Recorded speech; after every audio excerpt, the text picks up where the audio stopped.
ಇಂದು ಅಭಿನವ ಕೆಂಪೇಗೌಡ ಎಂದು ಹೆಸರಾಗಿರುವ ಎಚ್.ಎಂ. ಕೃಷ್ಣಮೂರ್ತಿಯವರು ಮಾಗಡಿ ಕೆಂಪೇಗೌಡರ ಕೋಟೆಯ ಕಂದಕ ಉಳಿಸಿ ಎಂದು ರಸ್ತೆಯಲ್ಲಿ ಕುಳಿತು ಬೃಹತ್ ಪ್ರತಿಭಟನೆ ನಡೆಸಿದರು. ಪ್ರತಿಭಟನೆಗೆ ಸ್ವಾಮೀಜಿಗಳು, ಮಾಗಡಿಯ ರೈತ ಸಂಘ, ಅನೇಕ ಕನ್ನಡ ಪರ ಸಂಘಟನೆಗಳು, ಹೋರಾಟಗಾರರು, ಪ್ರಗತಿಪರ ಚಿಂತಕರು, ಹಿರಿಯರು, ನಾಗರಿಕರು ಪಾಲ್ಗೊಂಡಿದ್ದರು. 15 ದಿನಗಳ ಒಳಗೆ ಕಂದಕದಲ್ಲಿನ ತ್ಯಾಜ್ಯವನ್ನು ತೆರವುಗೊಳಿಸಬೇಕು ಎಂದು ಖಡಕ್ ಎಚ್ಚರಿಕೆ ನೀಡಿದರು. ಸ್ಥಳಕ್ಕೆ ಭೇಟಿ ನೀಡಿದ ತಹಶೀಲ್ದಾರ್ ಅವರಿಗೆ ಈ ಬಗ್ಗೆ ಮನವಿ ನೀಡಿದರು. ಸಂಬಂಧಪಟ್ಟ ಅಧಿಕಾರಿಗಳು ಕಂದಕ ಉಳಿಸುವ ಬಗ್ಗೆ ಶೀಘ್ರ ಕ್ರಮ ಕೈಗೊಳ್ಳದಿದ್ದರೆ ಉಗ್ರ ಹೋರಾಟಕ್ಕೆ ಸಿದ್ಧವಿದ್ದೇವೆ ಎಂದು ಭ್ರಷ್ಟ ಅಧಿಕಾರಿಗಳಿಗೆ ಉಗಿದು ಚೀಮಾರಿ ಹಾಕಿದರು.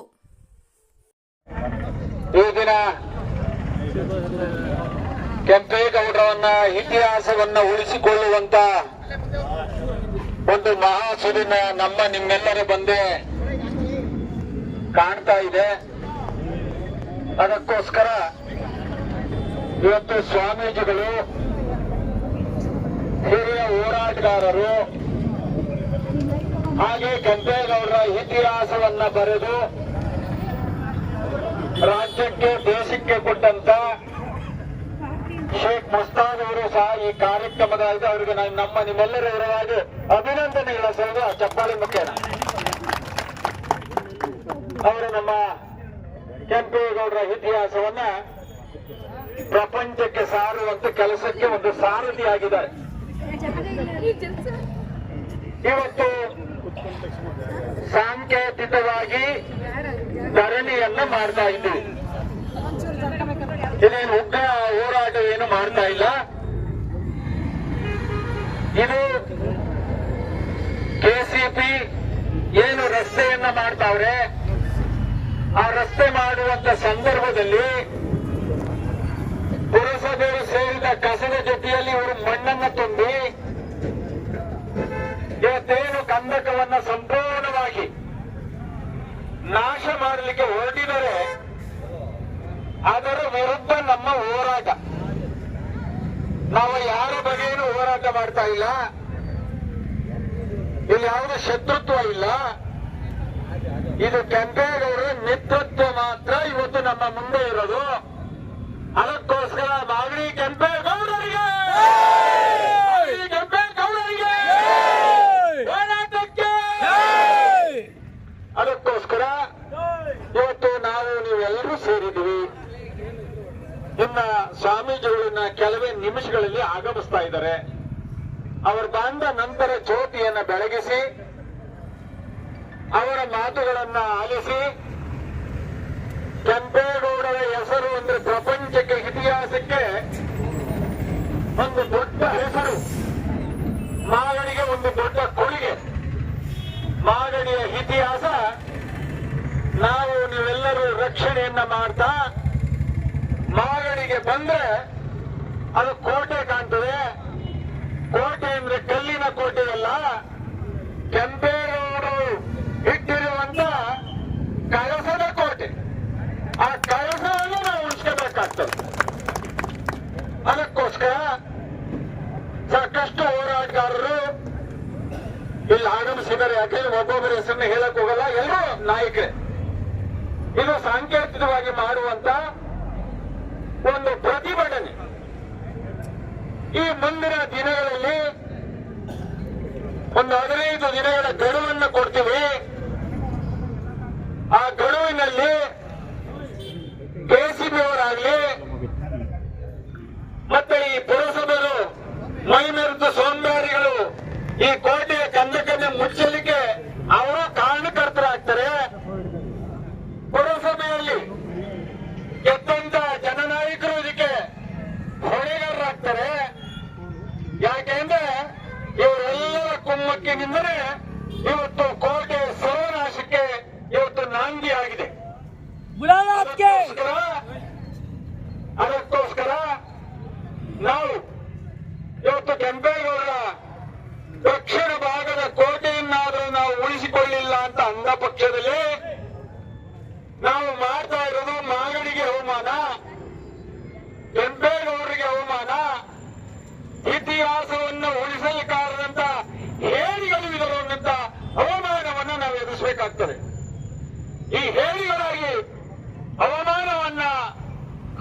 ಉಳಿಸುವ ಬದಲು ಅವಿವೇಕಿಗಳು ಏನು ಈ ನಾಡಿಗೆ ಕೊಡುಗೆಯನ್ನು ಕೊಟ್ಟಿಲ್ಲ, ಉಳಿಸ್ಕೊಳ್ಳಿಕ್ಕೆ ಅವರಿಗೆ ಯೋಗ್ಯತೆ ಇಲ್ಲ.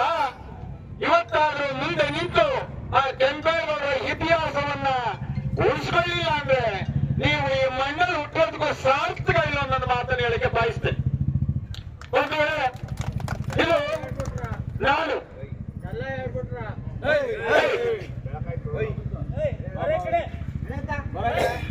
ಹಾಗಾಗಿ ನಾವೆಲ್ಲರೂ ಇವತ್ತು ಒಗ್ಗಟ್ಟಾಗಿ ಒಂದೇ ಮಂತ್ರ, ಕೆಂಪೇಗೌಡರ ಕೋಟೆಗಳನ್ನು ಉಳಿಸಬೇಕು, ಕಂದಕಗಳನ್ನು ಉಳಿಸಬೇಕು. ಕರ್ನಾಟಕ ರಾಜ್ಯದಲ್ಲಿ 40 ಜಾಗಗಳನ್ನ ಕೆಂಪೇಗೌಡರ ಐತಿಹಾಸಿಕ ತ್ರಾಣಗಳನ್ನಾಗಿ ಕರ್ನಾಟಕ ರಾಜ್ಯ ಸರ್ಕಾರ ಘೋಷಿಸಿದೆ. ಅವೆಲ್ಲವೂ ಈ ಕರ್ನಾಟಕ ರಾಜ್ಯದಲ್ಲಿ ಕೆಂಪೇಗೌಡರ ಹೆಸರಿನಲ್ಲಾದಂತ 1918ರಲ್ಲಿ ಸನ್ಮಾನ್ಯ ಸಿದ್ದರಾಮಯ್ಯನವರು, ಸನ್ಮಾನ್ಯ ಟಿ ಶ್ರೀಮಂತ ಶಿವಕುಮಾರ್ ಅವರು, ರೇವಣ್ಣವರು, ಎನ್ ಟಿ ಸುರೇಶ್ ರವರು ಎಲ್ಲರ ಸಹಯೋಗದೊಂದಿಗೆ ಕೆಂಪೇಗೌಡರ ಪಾರಂಪರಿಕ ಅಭಿವೃದ್ಧಿ ಮಂಡಳಿ ಉದ್ಘಾಟನೆ ಆಯಿತು. ಅದರ ಜೊತೆಯಲ್ಲಿ ಅನೇಕ ಭಾಗಗಳಲ್ಲಿ ಕೆಲಸಗಳು ನಡೀತಾವೆ, ಕೆಲವು ಸ್ಥಗಿತವಾಗಿದೆ. ನಾವು ಅದರ ಬಗ್ಗೆ ಚಿಂತನೆಯನ್ನು ಮಾಡ್ತಾ ಇಲ್ಲ. ಯಾಕೆಂದ್ರೆ ಅದನ್ನ ಕೇಳಕ್ಕೆ ಸಂಶೋಧಕರು, ಮಠಾಧೀಶರು, ವಿಚಾರವಂತರು, ಸಾಹಿತಿಗಳು, ಸಂಶೋಧಕರು, ಈ ನಾಡಿನ ಚಿಂತಕರು ಎಲ್ಲರೂ ಸಹ ಸರ್ಕಾರಕ್ಕೆ ಗಮನಕ್ಕೆ ತಂದಿದ್ದಾರೆ. ಅದರ ವಿಚಾರವಾಗಿ ಎಲ್ಲರೂ ಮಾತುಕತೆ ನಡೀತಾ ಇದೆ. ಕೆಲವು ಭಾಗದಲ್ಲಿ ಕೆಲಸಗಳು ಅಭಿವೃದ್ಧಿ ಅಂತ ಇವೆ, ಆದರೆ ಮಾಗಡಿಯಲ್ಲಿ ಮಾತ್ರ ಅಭಿವೃದ್ಧಿ ಶೂನ್ಯವಾಗಿದೆ ಅನ್ನೋ ಮಾತನ್ನ ನಿಮ್ಮೆಲ್ಲರ ಮುಂದೆ ಘೋಷಣೆ ಮಾಡಕ್ಕೆ ಬಯಸ್ತೀವಿ ಬಂಧುಗಳೇ. ಹಾಗಾಗಿ ಕೆಂಪೇಗೌಡರು ಅಂದ್ರೆ ಇವತ್ತು ಬೆಂಗಳೂರು ನಿರ್ಮಾತೃ ಮಾಗಡಿ ಕೆಂಪೇಗೌಡರು, ಸಾವಿರಾರು ಕೆರೆಗಳನ್ನು ಕಟ್ಟಿದಂತಹ ಪುಣ್ಯಾತ್ಮ ಕೆಂಪೇಗೌಡರು, ಇವತ್ತು ಸರ್ವ ಧರ್ಮದವರೆಗೂ ನೆಲೆ ಮಾಡಿಕೊಟ್ಟಂತವರು ಮಾಗಡಿ ಕೆಂಪೇಗೌಡರು, ಇವತ್ತು ಬೆಂಗಳೂರಿನಲ್ಲಿ ಸರ್ವ ಜನಾಂಗದ ತೋಟವನ್ನು ಕಟ್ಟಿ ಶಾಂತಿ ನೆಮ್ಮದಿಯಿಂದ ಸಾಧಾರಣ ಮಾಡುವಂತ ಒಂದು ದೊಡ್ಡ ನಗರವನ್ನು ಸೃಷ್ಟಿ ಮಾಡಿದವರು ಮಾಗಡಿ ಕೆಂಪೇಗೌಡರು. ಇವರ ಇತಿಹಾಸ ಬಹಳ ದೊಡ್ಡದು. ಅದನ್ನ ಈ ದಿನ ಹೇಳುವಂತ ಅವಶ್ಯಕತೆ ಇಲ್ಲ. ಮಾಗಡಿ ಕೆಂಪೇಗೌಡರ ಹೆಸರು ವಿಮಾನ ನಿಲ್ದಾಣದ ಮುಖೇನ 108 ಅಡಿ ಎತ್ತರದ ಕಂಚಿನ ಪ್ರತಿಮೆ ಮಾಡುವ ಮುಖೇನ ಮತ್ತೆ ವಿಮಾನ ನಿಲ್ದಾಣಕ್ಕೆ ಕೆಂಪೇಗೌಡರ ವಿಮಾನ ನಿಲ್ದಾಣ ಅನ್ನುವಂಥ ಹೆಸರನ್ನು ಮಾಡಿದಾಗ ಪ್ರಪಂಚದ ಎಲ್ಲಾ ದೇಶಗಳಿಗೂ ವಿಮಾನದ ಮುಖೇನ, ವಿಮಾನದಲ್ಲಿ ಪ್ರಯಾಣ ಮಾಡುವುದರ ಮುಖೇನ ಅವರಲ್ಲಿ ಬೆಂಗಳೂರಿನ ಮಾಗಡಿ ಕೆಂಪೇಗೌಡರ ವಿಮಾನ ನಿಲ್ದಾಣ ಎನ್ನುವಂತ ಪ್ರಸ್ತಾಪವನ್ನ ಮಾಡ್ತಾ ಪ್ರಪಂಚದ ಆಕಾಶ ಮಾರ್ಗದಲ್ಲಿ ಅವರ ಹೆಸರನ್ನ ಪ್ರಚಲಿಸುವಂತ ಹೆಸರನ್ನ ಮಾಗಡಿ ಕೆಂಪೇಗೌಡರ ಹಿರಿಯರು ಮಾಡಿ ಸಾಧನೆಯನ್ನ ಮಾಡಿ ಸೂರ್ಯ ಚಂದ್ರರಂತೆ ಪ್ರಕಾಶಮಾನವಾಗಿ ಬೆಳೀತಾ ಇದ್ದಾರೆ. ಇದು ಸತ್ಯದ ಮಾತೊಂದರಿಗೆ ನಾನು ಬಯಸ್ತೇನೆ. ಇಂಥ ಒಂದು ಪವಿತ್ರವಾದ ಮಣ್ಣಲ್ಲಿ ಹುಟ್ಟಿದಂತ ನಾವುಗಳು ಇಂಥ ಒಂದು ಪವಿತ್ರವಾದ ಕೋಟೆಯನ್ನ, ಕಂದಕವನ್ನ ನಾವು ಉಳಿಸ್ಕೊಳ್ಳಿಲ್ಲ ಅಂದ್ರೆ ಈ ಮಾಗಡಿ ಹುಟ್ಟೋದಕ್ಕೆ ದಂಡ ಅಂದ್ರೆ ಅಪ್ರಾಮಾಣಿಕ ಅಂತ ನಾನು ಅದಕ್ಕೆ ಭಾವಿಸ್ತೇನೆ. ಹಾಗಾಗಿ ಈ ವಿಷಯವನ್ನ ಕೇಳಿದಾಗ ನಾನು ಯಾರಿಗೂ ನೀವೆಲ್ಲ ಬರ್ರಪ್ಪ ನಾವು ಪ್ರತಿಭಟನೆ ಮಾಡೋಣ ಅಂತ ಹೇಳಿಲ್ಲ. ನಾನೇ ಬಂದು ಇಲ್ಲಿ ಕೂರೋಣ, ಒಂದು ಎಚ್ಚರಿಕೆಯನ್ನು ಕೊಡೋಣ, ಕೊಟ್ಟಿಲ್ಲ ಅಂತ ಪಕ್ಷಕ್ಕೆ ಒಂದು 15 ದಿನಗಳ ಗಡುವನ್ನು ಕೊಟ್ಟು ಇವತ್ತು ಕೆಸಿಬಿ ಅವರು ಏನನ್ನ ಕೋಟೆಗೆ ಮಣ್ಣನ್ನು ತುಂಬಿದ್ದಾರೆ. ಪುರಸಭೆಯ ಅಧಿಕಾರಿಗಳು ಮತ್ತು ಪುರಸಭೆಯಲ್ಲಿ ಗೆದ್ದಂತವರು ಇವತ್ತೇನು ಕಸ ಮಣ್ಣು ಎಲ್ಲವನ್ನ ತಂದು ಈ ಜಾಗಕ್ಕೆ ತುಂಬಿದ್ದಾರೆ. ಅವರು ಏನಾದರೂ ಒಂದು ಗಡುವಿನ ಒಳಗಡೆ ಆ ಮಣ್ಣನ್ನು ಎತ್ತಿ ಪರಿಹಾರವನ್ನು ಕೊಡಲಿಲ್ಲ ಅಂದ್ರೆ ಕೆಂಪೇಗೌಡರಿಗೆ ನೀವು ಅವಮಾನ ಮಾಡಕ್ಕೆ ನೀವು ತೀರ್ಮಾನ ಮಾಡಿದ್ರೆ ಇದೇ ಕಸವನ್ನ ತಂದು ಪುರಸಭೆಯ ಮುಖೇನ ಪುರಸಭೆಯ ದ್ವಾರದಲ್ಲಿ ತಹಸೀಲ್ದಾರ್ ಆಫೀಸ್ ಮುಂದೆ ಮತ್ತೆ ರೋಡಿನಲ್ಲಿ ಈ ಎಲ್ಲ ಕಸವನ್ನು ತಂದು ತುಂಬುವಂತ ಕೆಲಸ ನಾವೆಲ್ಲರೂ ಸೇರಿ ಮಾಡ್ತೀವಿ. ಇದು ಕೆಂಪೇಗೌಡರಿಗೆ ಭಾಷಣ ಮಾಡಿ ಇಲ್ಲಿ ಊಟ ಮಾಡ್ಕೊಳ್ಳೋಕೆ ಯಾರು ಬಂದಿಲ್ಲ. ಇಲ್ಲ ನೀವು ಇದಕ್ಕೆ ಸಂಬಂಧಪಟ್ಟವರು ಶಾಸಕರಿರ್ಬೋದು, ಬಿಬಿಎಂಪಿ ಇದು ನಮ್ಮ ಪುರಸಭೆಯ ಜನಪ್ರತಿನಿಧಿಗಳಿರ್ಬೋದು, ಇಲ್ಲಿ ಪುರಸಭೆ ಅಧಿಕಾರಿಗಳಾಗಿ ಕೋಳಿ ಕುರಿ ಮೇಕೆಯನ್ನು ತಿಂದು ಈ ಒಂದು ಕಂದಕಕ್ಕೆ ತುಂಬುವಂತ ಪ್ರವೃತ್ತಿಗೆ ಮುಂದಾಗಿರುವಂತ ಅಧಿಕಾರಿಗಳಿಗೆ ನಾವು ಎಚ್ಚರಿಕೆಯನ್ನು ಕೊಡಬೇಕಾಗ್ತದೆ. ನೀವು ಮಾಡ್ತಾ ಇರೋದು ಈ ಮೋದಿಗೆ ಅವಮಾನ, ಕೆಂಪೇಗೌಡರಿಗೆ ಅವಮಾನ, ಈ ನೀವು ಮಾಡ್ತಾ ಇರುವಂತ ಕೆಲಸ ಪ್ರಬಂಧ ತಲೆದಕ್ಕಿಸುವಂತ ಕೆಲಸ ಅಂತ ಹೇಳೋದಕ್ಕೆ ನಾನು ಹೇಳಕ್ಕೆ ಬಯಸ್ತೇನೆ. ಇದೆಲ್ಲವನ್ನ ಗಮನದಲ್ಲಿಟ್ಟುಕೊಂಡು 15 ದಿನಗಳ ಗಡುವಿನಲ್ಲಿ ಇವರು ಕೋಟೆಯ ವಾಲನ್ನು ಕಟ್ಟಿ ಅದೆಲ್ಲ ತೆರವನ್ನು ಮಾಡಬೇಕು. ನಾವೇನು ಯಾರಪ್ಪನ ಆಸ್ತಿ ಕೇಳ್ತಾ ಇಲ್ಲ, ಇಲ್ಲ ಯಾರ ಮೇಲೆ ಒಂದು ಜೀವಮಾನ ಮಾಡ್ತಾ ಇಲ್ಲ, ಇಲ್ಲ ಇಲ್ಲದ ಮಾಡಿಬಿಟ್ಟು ಕೆಂಪೇಗೌಡ ಸರಿ ಚಂದ ಇದ್ದುಬಿಟ್ಟು ಯಾರು ಜೀವನ ಮಾಡ್ತಾ ಇಲ್ಲ. ಆ ಜೀವನ ಮಾಡೋರ್ಗೆ ಹೇಳ್ತಾ ಇದೀವಿ, ಇದನ್ನ ಸರಿ ಮಾಡಿ. ಇದು ನಿಮಗೆ ಯೋಗ್ಯತೆ ಅಲ್ಲ, ನಿಮಗೆ ಶೋಭೆ ತರುವಂತಲ್ಲ. ನೀವು ಇದೇ ರೀತಿ ಮಾಡ್ಕೊಂಡು ಹೋದ್ರೆ ಮುಂದಿನ ಪೀಳಿಗೆಗೆ ನೀವು ಏನು ಕೊಡುಗೆಯನ್ನು ಕೊಡ್ತೀರಿ? ಇರೋದೇ ಉಳಿಸ್ಕೊಳ್ಳಕ್ಕಾಗ್ಯಂತ ಯೋಗ್ಯತೆ ಇಲ್ಲ ನಿಮಗೆ ಅಂದ್ರೆ ಮುಂದಿನ ಪೀಳಿಗೆಗೆ ಏನು ತೋರಿಸಿ ಕೆಂಪೇಗೌಡರ ಊರಲ್ಲಿ ಏನಿದೆ ಅಂತ ತೋರಿಸ್ತೀರಿ?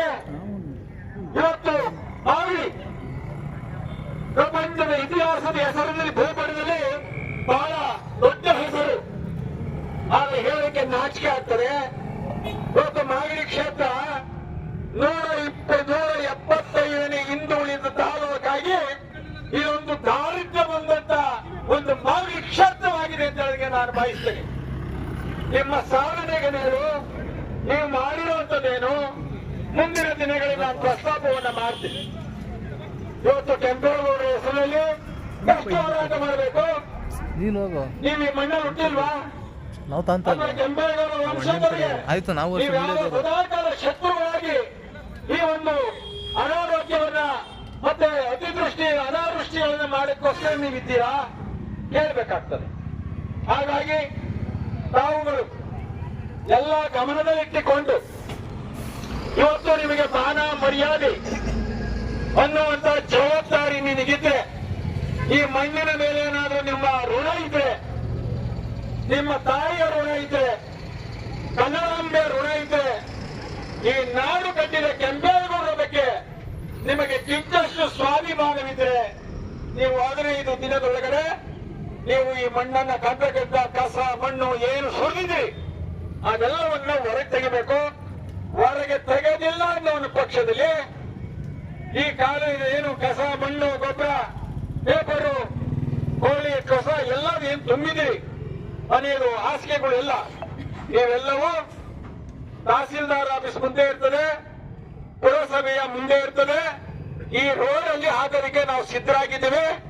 ಅವತ್ತು ನಮ್ಮ ಶಕ್ತಿ ಏನು, ಈ ನಾಡಿನ ಶಕ್ತಿ ಏನು, ಕನ್ನಡಿಗರ ಶಕ್ತಿ ಏನು, ಹೋರಾಟದ ಶಕ್ತಿ ಏನು, ಏನಿದೆ ಹೋರಾಟದವರಿಗೆ ಕೆಚ್ಚು ಅನ್ನುವಂತ ಕೆಲಸವನ್ನ ನಿಮಗೆ ಮಾಡಿ ಕೆಂಪೇಗೌಡರ ಮರ್ಯಾದೆ ಮಾನ ಮರ್ಯಾದೆಯನ್ನು ಅವಮಾನ ಮಾಡ್ತಂತ ಇವರು ಇವತ್ತು ಎಚ್ಚೆತ್ತುಕೊಳ್ಳಿ. ಇವತ್ತು ಎಚ್ಚೆತ್ತುಕೊಳ್ಳಿಲ್ಲ ಅಂದ್ರೆ ಪ್ರಪಂಚದಲ್ಲಿ ನೀವೆಲ್ಲರೂ ಖಳನಾಯಕರಾಗ್ತೀರಿ.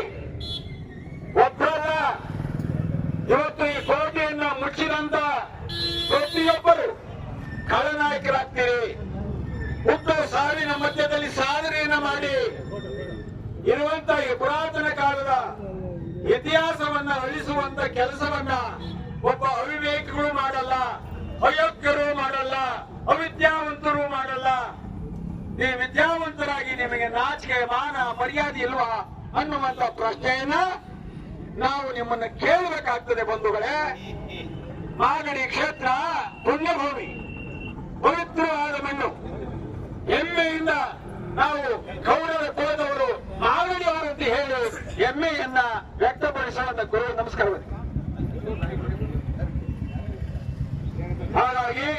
ಮಹಾಸ್ವಾಮಿಗಳು ಬರ್ತಾ ಇದ್ದಾರೆ, ಇನ್ನೂ ಅನೇಕ ಸ್ವಾಮಿಗಳು ಬರ್ತಾರೆ. ಇದು ಇವತ್ತಿನ ಸಾಂಕೇತಿಕವಾದಂತ ಒಂದು ಹೋರಾಟದ ದಿನ. ಇದು ಉಗ್ರ ಹೋರಾಟಕ್ಕೆ ಹೋಗೋದು ಬೇಡ. ನಮಗೆ ನಾವೇ ಮಾತಾಡಿ, ನಮಗೆ ನಾವೇ ಬಯಸ್ಕೊಂಡು, ನಮ್ಮವ್ರನ್ನೇ ನಾವು ಬೈಕೊಂಡು ಏನು ಸಾಧನೆ ಮಾಡೋದಿಲ್ಲ. ಸ್ವಲ್ಪ ತಿಂದು ಉಂಡು ಮಲಗದ್ಬಿಟ್ಟು ತಲೆಗೆ ನೀವೇನಾದ್ರೂ ಒಂದ್ ಸ್ವಲ್ಪ ಬುದ್ಧಿ ಕೊಡಿ. ನಿಮಗೆ ತಲೆಗೆ ಬುದ್ಧಿ ಕೊಟ್ಟಿಲ್ಲ ಅಂದ್ರೆ ನೀವು ಇದೇ ಕೆಟ್ಟ ಕೆಲಸವನ್ನ ಮಾಡಿಸಿ ಇನ್ನೂ ಇದನ್ನ ಸರಿ ಮಾಡಿ ಬೇಲಿಯನ್ನ ಹಾಕಿ ಇಲ್ಲಿರುವಂತ ಅಂಗಡಿಗಳನ್ನ ತೆರವುಗೊಳಿಸಿಲ್ಲ ಅಂತಂದ್ರೆ ನಿಮ್ಮಂತ ಅವಿವೇಕಿಗಳು ಈ ಮಣ್ಣಲ್ಲಿ ಇರಬಾರದು. ಅದಿದ್ರು ನೀವು ಅಪ್ರಯೋಜಕರು ನನ್ನ ಮಾತನ್ನ ಹೇಳೋದಕ್ಕೆ ನಾನು ಬಯಸ್ತೀನಿ. ಒಂದು ವೇಳೆ ನಾನು 15 ದಿನಗಳ ಗಡುವನ್ನು ಕೊಡ್ತೀನಿ. ನಾವು ಕೆಸಿಪಿ ರಸ್ತೆ ಮಾಡಲಿಕ್ಕೆ ನಾವು ತೊಂದರೆ ಕೊಡ್ತಾ ಇಲ್ಲ. ಸಾರ್ವಜನಿಕರಿಗೋಸ್ಕರ ನಾವು ಯಾವತ್ತೂ ತೊಂದರೆ ಕೊಟ್ಟಿಲ್ಲ. ತೊಂದರೆ ಕೊಡುವಂತ ಜನರಿದ್ರೂ ಸಹ ನಾವು ಜನಸಾಮಾನ್ಯರಿಗೆ ಒಳ್ಳೆಯದಾಗುವಾಗ ನಾವು ಅವರ ಜೊತೆಯಲ್ಲಿ ನಿಂತು ನಾವು ಪೂರಕವಾಗಿ ಸಹಾಯವನ್ನ ಮಾಡ್ತೀವಿ ಹೊರತು ತೊಂದರೆ ಕೊಡೋ ಜನ ಅಲ್ಲ. ನಾವು ಕೆಂಪೇಗೌಡರ ಮಂಡಳಿಯವರು ಸರ್ವ ಧರ್ಮವನ್ನು ತಪ್ಪಿ ಬಾಳುವಂತ ಜನ, ಹಸಿದು ಬಂದವರಿಗೆ ಅನ್ನ ಹಾಕುವಂತ ಜನ, ಸಂಸ್ಕಾರಗಳನ್ನ ಕಲಿತಂತ ಜನ, ಗೋವುಗಳನ್ನ ಪೂಜೆ ಮಾಡುವ ಜನ, ಈ ಮಣ್ಣಲ್ಲಿ ಹುಟ್ಟಿದಂತ ಮಹಾಸ್ವಾಮಿಗಳು, ತಪಸ್ವಿಗಳು, ದಿಗ್ಗಜರಾಗಿ ಈ ದೇಶಕ್ಕೆ, ಈ ನಾಡಿಗೆ ಹೆಸರು ಪಟ್ಟಂತ ಪುಣ್ಯ ಭೂಮಿ. ಕಟ್ಟಿಸಿದ ಗೊತ್ತಿರಲ್ರಿ. ಈ ಕೆಂಪೇಗೌಡ ಕಂದಕ ಮೇಲೆ ಮಾರೋ ಕೂಲಿ ಕಾರ್ಮಿಕರಲ್ಲಿ 4 ಆಣೆ 10 ಆಣೆ 1 ರೂಪಾಯಿ 20 ರೂಪಾಯಿ 50 ರೂಪಾಯಿ ಇಸ್ಕೊತಿದ್ದೀರಲ್ಲ, ನಿಮ್ ಜನ್ಮಕ್ ನಾಚಿಕೆ ಆಗ್ಬೇಕಲ್ರಿ, ನಾಚಿಕೆ ಆಗ್ಬೇಕ್ರಿ. ಕೆಂಪೇಗೌಡರು ಕಟ್ಟಿದ್ದು ಭಿಕ್ಷೆ ಮಾಡ್ತೀನಿ ಅಂತಲ್ಲ, ದುಡಿಸ್ತೀನಿ, ಕೆರೆಗಟ್ಟೆ ಕಟ್ಟಿ ಹಸಿದು ಬಂದವರಿಗೆ ಅನ್ನ ಹಾಕಿ ಬಂದಂತವರಿಗೆ ಒಂದು ಜಾಗವನ್ನ ಕೊಡಿ, ನಮ್ಮ ನೆಲದಲ್ಲಿ ಊಟ ಮಾಡಿ ನೆಮ್ಮದಿಯ ಜೀವನವನ್ನ ಮಾಡಬೇಕು, ಒಕ್ಕಲತನದ ಮಕ್ಕಳು ಕೊಳಗೈ ದಾನಿಯಾಗಬೇಕು ಅಂತ ಮಾಡಿದಂತ ಒಂದು ಪುಣ್ಯ ಭೂಮಿಯಲ್ಲಿ ಏನು ಒಂದು ಚೀಟಿ ಇಲ್ಲ, ಕೇಳೋರಿಲ್ಲ, ಹೇಳೋರಿಲ್ಲ. 200 ರೂಪಾಯಿ ಕೇಳ್ತೀರಾ ಅಂದ್ರೆ ನಿಮಗೆ ನಾಚಿಕೆ ಆಗಲ್ಲ? ನಿಮ್ ಜನ್ಮಕ್ ನಾಚಿಕೆ ಆಗ್ಬೇಕು. ಯಾವತ್ತು ನಾವು ಯಾರಿಗೂ ಹೆದರ್ಕೊಂಡು ಬಾಳ್ಬೇಡಿ, ನಿಮ್ಮ ಆತ್ಮಸಾಕ್ಷಿಗೆ ಬಾಳಿ, ನಿಮ್ಮ ಆತ್ಮಸಾಕ್ಷಿಗೆ ವಿರುದ್ಧವಾಗಿ ಬಾಳ್ಬೇಡಿ. ನಾವೆಲ್ಲರೂ ಶಾಂತಿ ಪ್ರಿಯರಾಗಿದ್ದೀವಿ. ಇಲ್ಲಿ ಯಾವುದೇ ಗದ್ದಲಗಳಿಲ್ಲ, ಗದ್ದಲಗಳನ್ನ ಮಾಡುವಂತ ಅವಶ್ಯಕತೆ ಇಲ್ಲ. ಇದನ್ನ ಜವಾಬ್ದಾರಿ ಇರುವವರು ಮಾಡಬೇಕಾದಂತ ಕೆಲಸ. ಇವರು ಮಾರ್ಕೆಟ್ ಒಳಗಡೆ, ನಮ್ಮ ಕೆಂಪೇಗೌಡರ ಕೋಟೆ ಒಳಗಡೆ ಕುರಿ ಮೇಕೆನೆಲ್ಲ ಸಾಕ್ತಾರೆ. ಆ ಮೇಕೆಗಳು ಕೇಳಿಕೊಂಡು 5 ಲೀಟರ್ ನೀರು ತುಂಬಿಟ್ಟು ಆ ದಪ್ಪ ಬಂದ್ಮೇಲೆ ಮಾರ್ತಾರೆ. ಇದು ಎಂತ ಜಾಗದಲ್ಲಿ ಕೆಂಪೇಗೌಡರು ಈ ಬೇವರ್ಸಿಗಳಿಗೋಸ್ಕರ ಕೋಟೆ ಕಟ್ಟಿಸಿದಂತ ಅವ್ರ ಮನಸ್ಸಿಗೆ ಬೇಜಾರ. ಇದಕ್ಕ ಕಟ್ಟಿಸಿದ್ದು ಇಲ್ಲಿ ಯಾರು ಬುದ್ಧಿವಂತರಿಲ್ವಾ? ಕೊಡ್ಸೋಬೇಡಿಲ್ವಾ? ಅಧಿಕಾರಿಗಳನ್ನ ಚಂಡ ಹೊಡಿತಾರ? ನಿಮಗೆ ಮಾನ ಮರ್ಯಾದಿಲ್ವಾ? ನೀವು ಈ ಮಣ್ಣರಲ್ವಾ? ನೀವು ಕನ್ನಡಿಗರಲ್ವಾ? ಇತಿಹಾಸ ಗೊತ್ತಿಲ್ವಾ? ನೀವು ಓದಿಲ್ವಾ? ನಿಮ್ಮ ಚರ್ಮಕ್ಕೆ ನಾಚಿಕೆ ಆಗಲ್ವಾ? ಇವತ್ತಾರು ಶ್ರದ್ಧೆಯಿಂದ ಇತಿಹಾಸವನ್ನು ಉಳಿಸ್ಕೊಳ್ಳಿ ಗಮನ ಹರಿಸಿ. ಇನ್ನು ರೋಡಲ್ಲಿ, ಬೀದಿಲಿ, ಕರ್ನಾಟಕ ರಾಜ್ಯದಲ್ಲಿ ಕಟೌಟ್ ಹಾಕಿ ಯಾವತ್ತು ಕಣ್ಣರಿಯದಂತ ಒಂದು ಬೃಹತ್ ಪ್ರತಿಭಟನೆಯನ್ನು ಮಾಡೋದಕ್ಕೆ ನಾನು ತಯಾರಾಗ್ತೀನಿ. ಹಿಂದೆ ಒಂದು ಸಾರಿ ನಾನು ಮಾಡಿದ್ದೆ, 10,000 ಜನ ಹಾಕೊಂಡು ಮಾಗಡಿಯಲ್ಲಿ ನಾನು ಆ ದಕ್ಷತೆಯನ್ನು ತೋರಿಸಿ ನನ್ನ ಪ್ರಯತ್ನವನ್ನು ಮಾಡಿದ್ದೀನಿ. ಮೋಸ ಮಾಡಿ ಜೈಲಿಗೆ ಕಳಿಸ್ಬಿಟ್ಟು ನೀವು ಕೋಟೆ ಮುಚ್ಚಾಟಿಗೆ ನೀವು ದೊಡ್ಡ ಸಾಧನೆ ಅಂತ ತಿಳ್ಕೊಬೇಡಿ. ಇತಿಹಾಸನ್ನ ಅಳಿಸಲಿಕ್ಕೆ ನಿಮ್ಮಿಂದ, ನಮ್ಮಿಂದ, ಯಾರಿಂದಲೂ ಸಾಧ್ಯವಿಲ್ಲ. ಅದು ಸನಾತನ ಧರ್ಮದ ಬುನಾದಿ, ಸದಾಕಾಲ ಅದಕ್ಕೆ ಒಂದು ಶಕ್ತಿ ಇದೆ. ಧರ್ಮ ಗೆದ್ದೇ ಗೆಲ್ತದೆ, ಅಧರ್ಮ ಸೋತೆ ಸೋಲ್ತದೆ. ನೀವೇನೇ ಅಹಂಕಾರ, ಅಧಿಕಾರ, ದೌರ್ಜನ್ಯ, ದಬ್ಬಾಳಿಕೆ ನೀವೇನೇ ಮಾಡಿ ಕೊನೆಗೆ ನೀವು ಕಾಲ್ ಕೆಳಗಡೆ ಗೊತ್ತೇ, ನಾವು ಇವತ್ತೇನು ಕೂತಿದ್ದೀವಿ ಕಾಲ ಮೇಲೆ ಕಾಲ ಹಾಕೊಂಡು ನೀವು ಮಾಡಿದಂತ ಅವಿವೇಕಗಳ ಕೆಲಸವನ್ನ ನಾವು ಹೇಳ್ತೀವಿ. ನೀವು ಮಾಡೋ ಅಲ್ಲಲ್ಕೋರ್ ಕೆಲಸಕ್ಕೆ ಇಷ್ಟು ಜನ ಹೋರಾಟಗಾರರು, ಇಷ್ಟು ಜನ ಬೆಂಬಲವನ್ನು ಕೊಟ್ಟು ನಿಮ್ಗೆಲ್ಲಾರು ಒಂದು ಹುಗುದಿ ಹೇಳ್ಬೇಕೇನ್ರು? ಇನ್ನಲ್ವಾ ಗೌರ್ಮೆಂಟ್ ಸಂಬಳ? ನಿಮ್ ಮನೆಯವ್ರು ಕೊಡ್ತಾರ ಸಂಬಳ? ನಾವು ಕೊಡೋದಿಲ್ಲ. ಇವತ್ತೆಲ್ಲ ಜನಪ್ರತಿನಿಧಿಗಳಿರ್ಬೋದು, ಅಧಿಕಾರಿಗಳಿರ್ಬೋದು, ನಮ್ಮ ತೆರಿಗೆ ದುಡ್ಡು, ನಮ್ಮ ಸಂಪಾದನೆ ದುಡ್ಡು ನಾವು ಓಟ್ ಹಾಕಿ ನಿಮ್ಮನ್ನೇ ಮೇಲ್ ಕುಣಿಸಿರೋದು. ಯಾಕೆಂದ್ರೆ ನಮ್ಮವರು ನಮ್ಮ ತಂದಲ್ಲಿ ನಮ್ಮ ಕಷ್ಟಗಳನ್ನು ಅರಿತು ಜನರನ್ನು ಸುಗಮವಾಗಿ ಬಾಳಲಿಕ್ಕೆ ಅವಕಾಶ ಮಾಡಿಕೊಡಿ ಅಂತ ಹೇಳಿ ನೀವು ಅದನ್ನೇ ಮೆಟ್ಲು ಮಾಡ್ಕೊಂಡು ಸಿಂಹಾಸನ ಮಾಡಿ ಮೀಸೆ ತಿರ್ಸಕ್ಕಲ್ರು. ಅದನ್ನ ಮೊದಲು ತಿಳ್ಕೊಳ್ಳಿ. ನೀವು ಅಧಿಕಾರಿಗಳು ಮೊದಲು ತಿಳ್ಕೊಳ್ಳಿ. ಇವತ್ತಾದ್ರೂ ನಿಮ್ಮ ನಾಚಿಕೆ ಇದ್ರೆ ಇವತ್ತೇ ಬೆಳಗ್ಗೆಯಿಂದ ಕೆಲಸವನ್ನ ಪ್ರಾರಂಭ ಮಾಡಿ ಈ ಕಸ ಏನು ತುಂಬಿದ್ರಿ ಇವೆಲ್ಲವನ್ನ ತೆರವುಗೊಳಿಸಿ ರಸ್ತೆ ಆಗಲಿ ಸಾರ್ವಜನಿಕ ಜೊತೆ ನಾವು ಇರ್ತೀವಿ. ಆದ್ರೆ ಕೋಟೆಗೆ ಕಂದಕಕ್ಕೆ ನೀವು ಅಡಿಪಾಯವನ್ನ ಹಾಕಿ ಅಲ್ಲಿಂದ ಈಡನ್ನ ಕಟ್ಟಿ ಮೇಲೆ ಬೆಡ್ಡನ್ನ ತಟ್ಟಿ ಅಲ್ಲಿ ಕಬ್ಬಿಣದ ಜಾಲರಿಗಳನ್ನ ಹಾಕಿ ಇಲ್ಲಿಂದ ಹೋಗಿ ಬರುವಂತ ಪುಣ್ಯಾತ್ಮರು ಮಾಗಡಿ ಕೋಟೆ ಇತ್ತು ಅಂತ ಹೇಳಿ ಕಣ್ಣೆತ್ತಿ ಕೈ ಮುಗಿದು ಹೋಗುವಂತ ದಾರಿಯಲ್ಲಿ ಮುಚ್ಚಿ ಇದೊಂದು ಆಳು ಕೊಂಪೆಯಾಗಿ ಮೋಟ ಗೋಡೆಯಾಗಿ ನಿಲ್ಸಕ್ ಹೊಟ್ಟಿದ್ರಲ್ಲ. ಸರಿ, ನನಗೆ ಅವಮಾನ ಆಗ್ತದೆ, ನಿಮ್ಗೆ ಆಗ್ತದೆ ಗೊತ್ತ, ನನಗೆ ಅವಮಾನ ಆಗ್ತದೆ. ಎಂತ ಮಣ್ಣಲ್ಲಿ ಹುಟ್ಟಿದೀವಪ್ಪ, ಇಂಥವ್ರು ಇದವ್ರ ಅಂತ ನನಗೆ ಅನಿಸ್ತದೆ. ನಿಮ್ಗೆ ಅನ್ಸಲ್ವಾ? ಯಾಕೆ ಏಕೆ ನಮ್ಗೆ ಅರ್ಥ ಆಗ್ಲಿಲ್ಲ. ಯಾಕೆಂದ್ರೆ ಇನ್ನೊಂದು ನನ್ಗೆ ಅನ್ಸಿರೋದೇನಂದ್ರೆ ಈ ಮಾಗಡಿಲಿ ಎಲ್ಲ ಕಕ್ಕಸ್ ನೀರೆಲ್ಲ ಕೆರೆ ಬಿಟ್ಬಿಟ್ಟವ್ರೆ. ಆ ಕೆರೆ ನೀರು ಕುಡ್ದು ಏನು ಕುದ್ಕೆಟ್ಟೋಗಿದ್ದ ಇಲ್ಲೇನೋ ಅವ್ರಿಗೇನು ಸ್ವಂತ ಬುದ್ಧಿ ಇಲ್ವಾ? ಇಲ್ಲ ಜನನಾಯಕರು ಕೇಳ್ಬಿಟ್ಟು ಸರ್ ಮಾಡ್ಕೊಳ್ಳೋಷ್ಟು ಬುದ್ಧಿ ಇಲ್ವಾ? ಯಾರು ಮಾತಾಡೋದು ಅಯ್ಯೋ ನಮ್ಗೇನೋ ಮಾಡ್ತಾರೆ, ಅಯ್ಯೋ ನಮ್ಗೇನೋ ಮಾಡ್ತಾರೆ. ಓಟ್ ಹಾಕಿರೋರು ನೀವು ಏನೋ ಮಾಡ್ತಾರೆ. ಏನ್ ಮಾಡ್ತಾರೆ? ಪ್ರಾಣ ತೆಗಿತಾರ? ನಾವು ನಮ್ಮ ಪ್ರತಿನಿಧಿಗಳು ನಾವು ಕೇಳಕ್ ನಮ್ಮನ್ನೇನ್ರಿ ಮಾಡ್ತಾರ ಅವರು? ನಮ್ಮ ಹಕ್ಕು, ನಮ್ಮ ಆದ್ಯತೆ, ನಮ್ಮ ಶಕ್ತಿ, ನಮ್ಮ ಬುದ್ಧಿವಂತಿಕೆ ಈ ಮಣ್ಣಿಗೆ ಕೊಡುವಂತ ಕೊಡುಗೆ ಅದು ನಮ್ಮ ಹಕ್ಕು, ಯಾರ್ದು ಹಕ್ಕಲ್ಲ.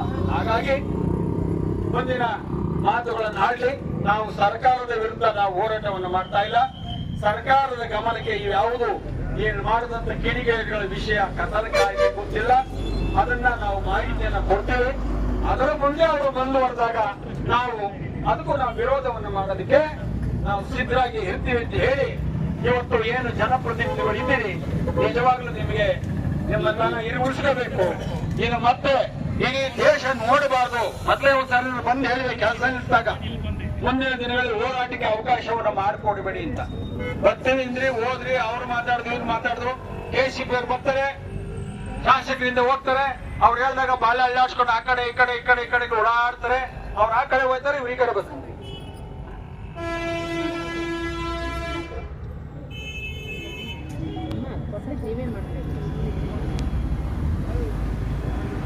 ಹಾಗಾಗಿ ನಿಮ್ಮ ವಿಚಾರಧಾರೆಗಳನ್ನ ನಾವು ಕೇಳೋದು ಒಂದೇ, ಕೈ ಮುಗಿದು ಕೇಳ್ಕೊತೀವಿ. ಜನಪ್ರತಿನಿಧಿಗಳಲ್ಲಿ, ಸಾರ್ವಜನಿಕರಲ್ಲಿ, ಪುಣ್ಯಾತ್ಮರಲ್ಲಿ, ರೈತರಲ್ಲಿ, ದುಡಿದು ತಿನ್ನುವ ಕಾರ್ಮಿಕರಲ್ಲಿ, ನಮ್ಮ ನಿಮ್ಮ ಜೊತೆ ಬಾಳುವಂತ ಎಲ್ಲ ಬಂಧುಗಳ ಜೊತೆಯಲ್ಲಿ ಸರ್ವ ಧರ್ಮ ಪ್ರಭು ನಾಡಪ್ರಭು ಕೆಂಪೇಗೌಡರ ಇತಿಹಾಸವನ್ನ ನಾವೆಲ್ಲರೂ ಸೇರಿ ಉಳಿಸ್ಕೊಳ್ಳಿಲ್ಲ ಅಂದ್ರೆ ನಾವು ಕರ್ನಾಟಕದ ಮಣ್ಣಲ್ಲಿ ಹುಟ್ಟಿದ್ದು ಸಾರ್ಥಕವಿಲ್ಲ. ನಮ್ಮ ಜನ್ಮಕ್ಕೆ ಯಾವುದೇ ಒಂದು ಚಿಂತೆ ಅಂದ್ರೆ ನಮ್ಮ ಜನ್ಮಕ್ಕೆ ಸಾರ್ಥಕತೆನೂ ಇಲ್ಲ, ಮತ್ತೆ ನೆಮ್ಮದಿನೂ ಇಲ್ಲ ಅನ್ನುವಂತ ಮಾತನ್ನ ನಾನು ಹೇಳ್ಬೇಕಾಗ್ತದೆ. ಹಾಗಾಗಿ ಮಾಗಡಿ ಕೆಂಪೇಗೌಡರಿಗೆ, ಮಾಗಡಿ ಕೆಂಪೇಗೌಡರಿಗೆ, ಮಾಗಡಿ ಕೆಂಪೇಗೌಡರಿಗೆ ಉಳಿಸಿ ಉಳಿಸಿ ಉಳಿಸಿ ಉಳಿಸಿ ಉಳಿಸಿ ಉಳಿಸಿ ಉಳಿಸಿ ಕಂದಕ ಉಳಿಸಿ ಉಳಿಸಿ ಉಳಿಸಿ ಉಳಿಸಿ ಉಳಿಸಿ ಉಳಿಸಿ ಕೋಟೆ ಕಂದಕ ಉಳಿಸಿ ಉಳಿಸಿ ಉಳಿಸಿ ಉಳಿಸಿ ಉಳಿಸಿ ನಮ್ಮ ನಿಮ್ಮ ಬೇಕೇ ಬೇಕು, ಬೇಕೇ ಬೇಕು, ನ್ಯಾಯ ಸಿಗುವವರೆಗೂ ಹೋರಾಟ ಹೋರಾಟ ಹೋರಾಟ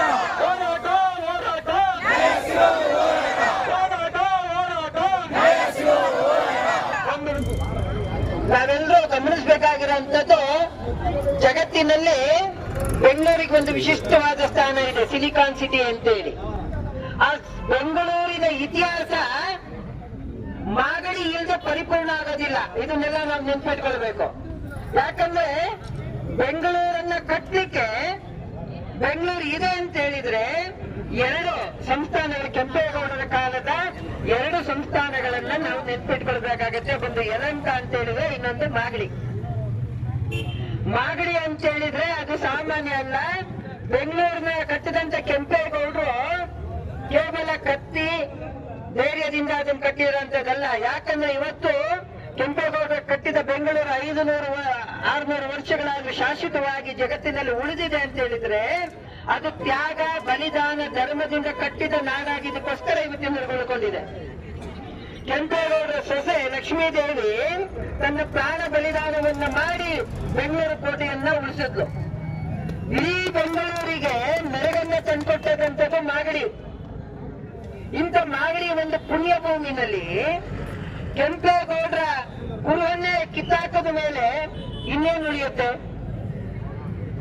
ಜಗತ್ತಿನಲ್ಲಿ ಮಾಗಡಿ ಉಳಿಬೇಕು. ಮಾಗಡಿ ಇತಿಹಾಸ ಜಗತ್ತಿನಲ್ಲಿ ಜಾಗತಿಕ ಇತಿಹಾಸದಲ್ಲಿ ಉಳಿಬೇಕು ಅಂತ ಹೇಳಿದ್ರೆ ಕೆಂಪೇಗೌಡರು ಅವರ ಕಾಲದಲ್ಲಿ ನಿರ್ಮಾಣ ಮಾಡಿದಂತ ಎಲ್ಲ ಕುರುಹುಗಳನ್ನು ಉಳಿಸ್ಕೊಂಡಿಲ್ಲ ಅಂದ್ರೆ ಎಲ್ಲಿ ಉಳಿಸ್ಕೊಳ್ಳಕ್ಕಾಗುತ್ತೆ? ಇದೊಂದು ಸಾಮಾನ್ಯ ಪ್ರಜ್ಞೆ ನಮ್ಮ ನಾಯಕರಿಗೆ, ನಮ್ಮ ಅಧಿಕಾರಿಗಳಿಗೆ ಇರಬೇಕಾಗಿದ್ದು. ದುರದೃಷ್ಟ ಅದು ಇಲ್ಲ. ಯಾಕಂದ್ರೆ ಎಲ್ಲರೂ ಸಹ ಆಧುನಿಕತೆ ಹೆಸರಿನಲ್ಲಿ ಬಂಡವಾಳ ಮಾಡ್ಕೊಳ್ಳೋದನ್ನ ನೋಡ್ತಾ ಇದ್ದಾರೆ. ಬಿಟ್ರೆ ನಮ್ಮ ಇತಿಹಾಸವನ್ನು ಉಳಿಸ್ಕೊಳ್ಬೇಕು, ಸ್ವಾಭಿಮಾನವನ್ನು ಉಳಿಸ್ಕೊಳ್ಬೇಕು, ಈ ಮಾಗಡಿಯ ಹಿರಿಮೆ ಗರಿಮೆಯನ್ನು ಉಳಿಸ್ಕೊಳ್ಬೇಕು ಅಂತೇಳಿ ಯಾವತ್ತೂ ಯೋಚನೆ ಮಾಡೋದಿಲ್ಲ. ನೀವು ಯೋಚನೆ ಮಾಡಿ, ಮಾಗಡಿ ಒಂದು ಜಗತ್ ಪ್ರಸಿದ್ಧವಾದಂತ ಪುಣ್ಯಕ್ಷೇತ್ರ. ಸೋಮೇಶ್ವರ ದೇವಸ್ಥಾನ ಇದೆ. ಮಾಗಡಿ ಅಂದಿದ ತಕ್ಷಣ ನೆನಪಾಗುವಂತದ್ದೇ ನಮಗೆ ಮಾಗಡಿ ರಂಗನಾಥ, ಮಾಗಡಿ ಸೋಮೇಶ್ವರ, ಮಾಗಡಿ ಕೋಟೆ. ನೀವೆಲ್ಲ ಬೇರೆ ಬೇರೆ ಊರದಿಂದ ಬಂದಿದ್ದೀರಾ. ನೀವು ಬಂದಿದ ತಕ್ಷಣ ಎಲ್ಲಿ ಕಾಲಿಟ್ರಿ? ಮಾಗಡಿಗೆ ಬಂದ್ರೆ ನೀವು ಕಾಲಿಡದೆ ಕೆಂಪೇಗೌಡರ ಕೋಟೆಗೆ. ಕೆಂಪೇಗೌಡರು ಆಳಿದಂತ ಈ ಮಣ್ಣನ್ನ ನಮ್ಮ ಮೊದಲ ನಾವು ಈ ಮಣ್ಣನ್ನ ಮುಟ್ಟುವಂಥದ್ದು ಮಾಗಡಿಗೆ ಬೇರೆ ಬೇರೆ ಕಡೆಯಿಂದ ಬಂದ್ರೆ ಇಲ್ಲೇ ಪಕ್ಕದಲ್ಲಿ ಬಸ್ ಸ್ಟ್ಯಾಂಡ್ ಇದೆ, ಕೋಟೆಗೆ ಗೋಡೆಗೆ ಹೊಂದ್ಕೊಂಡಂತೆ ಆ ಮಾಗಡಿ ಕೆಂಪೇಗೌಡರ ಕೋಟೆಗೆ ನಾವು ಬರ್ತೀವಿ ಅಂತ ಹೇಳಿದ್ರೆ ಎಂತ ಪುಣ್ಯ ಭೂಮಿ ಇರ್ಬೇಕಲ್ವಾ? ಇದು ಯಾವ ಪರವಾದ ವಿರುದ್ಧವಾದ ಹೋರಾಟ ಅಲ್ಲ. ಇದು ಸ್ವಾಭಿಮಾನಿ ಸಮಾಜದ ಸಮಸ್ತ ಕನ್ನಡಿಗರ ಕರ್ನಾಟಕವನ್ನ ಉಳಿಸ್ಕೊಳ್ಬೇಕು, ಕರ್ನಾಟಕವನ್ನ ಇದನ್ನ ಉಳಿಸ್ಕೊಳ್ಬೇಕು ಅಂತೇಳಿ ನಡೀತಾ ಇರತಕ್ಕಂಥ ಹೋರಾಟ.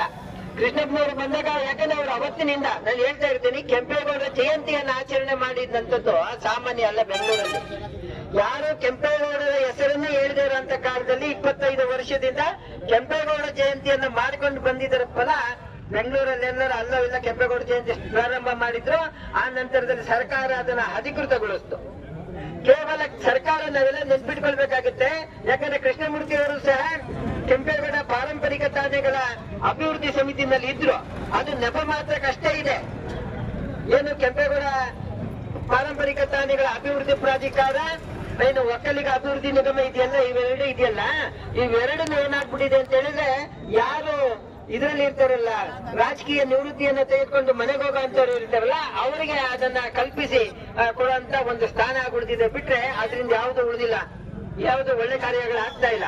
ಮೊದಲಿಗೆ ಸರ್ಕಾರ ಕೆಂಪೇಗೌಡರ ಕೋಟೆಯನ್ನ, ಕೆಂಪೇಗೌಡರು ಏನು ಮಾಗಡಿ ಸುತ್ತಮುತ್ತ ಅವರ ಆಳ್ವಿಕೆಗೆ ಒಳಪಟ್ಟಿದ್ದೋ ಎಲ್ಲ ಐತಿಹಾಸಿಕ ತಾಣಗಳನ್ನ ಜಾಗತಿಕ ಪುರಾತತ್ವ ಇಲಾಖೆ ಪಟ್ಟಿಗೆ ಸೇರಿಸಬೇಕು. ಯಾಕಂದ್ರೆ ಇಂಥ ಕೋಟೆಯನ್ನೇ ನಾವು ಪುರಾತತ್ವ ಇಲಾಖೆಗೆ ಸೇರಿಸಿಲ್ಲ ಅಂದ್ರೆ ಬೇರೆ ಏನ್ ಪ್ರಯತ್ನ ಬರ್ತದೆ? ಯಾರ್ಯಾರೋ ಬರ್ತಾರೆ, ರೋಡ್ ರಸ್ತೆ ವಿಸ್ತೀರ್ಣ ಮಾಡೋ ನೆಪದಲ್ಲಿ ಇರ್ಬೋದು, ಅಥವಾ ನಗರವನ್ನು ಅಭಿವೃದ್ಧಿ ಮಾಡೋ ನೆಪದಲ್ಲಿ ಇರ್ಬೋದು, ಎಲ್ಲ ಕೆಂಪೇಗೌಡರ ಈ ಐತಿಹಾಸಿಕ ದಾಖಲೆಗಳನ್ನ ಅವಸಾನ ಮಾಡೋದ್ರಲ್ಲಿ, ನಿರ್ನಾಮ ಮಾಡೋದ್ರಲ್ಲೇ ನಿಂತಿದ್ದಾರೆ ಅಲ್ವಾ? ನಾವೆಲ್ಲರೂ ಸ್ವಾಭಿಮಾನದಿಂದ ಹೇಳ್ಕೊಳ್ಬೇಕಾಗತ್ತೆ. ಕೆಂಪೇಗೌಡ ಅದು ಮಾಗಡಿಯ ಮುಖಾಂತರ, ಮಾಗಡಿಗೆ ಏನಾದ್ರು ಕೆಂಪೇಗೌಡರು ಬಂದಿಲ್ಲ ಅಂತ ಹೇಳಿದ್ರೆ, ಕೆಂಪೇಗೌಡರ ವಂಶಸ್ಥರು ಇಲ್ಲಿಂದ ಆಳ್ವಿಕೆ ಮಾಡಿಲ್ಲ ಅಂತ ಹೇಳಿದ್ರೆ, ಇವತ್ತು ಬೆಂಗಳೂರಿನ ಸುತ್ತಮುತ್ತ ನಾವೇನು ನೋಡ್ತೀವಲ್ಲ, ಏನು ಒಳ್ಳೊಳ್ಳೆ ದೇವಸ್ಥಾನಗಳನ್ನ ನೀವು ನೋಡ್ತೀವಿ. ಮಾಗಡಿಯ ಮಾರ್ಕೆಟಿನ, ಬೆಂಗಳೂರು ಮಾರ್ಕೆಟಿನ ವೆಂಕಟರಮಣ ಸ್ವಾಮಿ ದೇವಸ್ಥಾನ ಇರ್ಬೋದು, ಬೆಂಗಳೂರಿನ ಕೋಟೆ ಪಕ್ಕದಲ್ಲಿ ಈ ಕಡೆ ಇದೆಯಲ್ಲ ಅದು, ಮತ್ತೆ ಗವಿಗಂಗಾಧರೇಶ್ವರ ದೇವಸ್ಥಾನ ಇರ್ಬೋದು, ಎಲ್ಲ ದೇವಾಲಯಗಳಿಗೆ ದಾನವನ್ನ, ದತ್ತಿಯನ್ನ ಕೊಟ್ಟು ನಿರಂತರ ಪೂಜೆ ಪುನಸ್ಕಾರ ನಡೆಯೋದಕ್ಕೆ ಕಾರಣರಾದಂತವರು ಕೆಂಪೇಗೌಡರು, ಕೆಂಪೇಗೌಡರ ವಂಶಸ್ಥರು. ಇವತ್ತು ಮಾಗಡಿನಲ್ಲೂ ಅನೇಕ ಮಠಗಳಿದ್ದಾವೆ, ಅನೇಕ ದೇವಾಲಯಗಳಿದ್ದಾವೆ. ಎಲ್ಲಕ್ಕೂ ದಾನ ಧರ್ಮ ದತ್ತಿಯನ್ನು ಕೊಟ್ಟದೊಂದು ಕೆಂಪೇಗೌಡರು.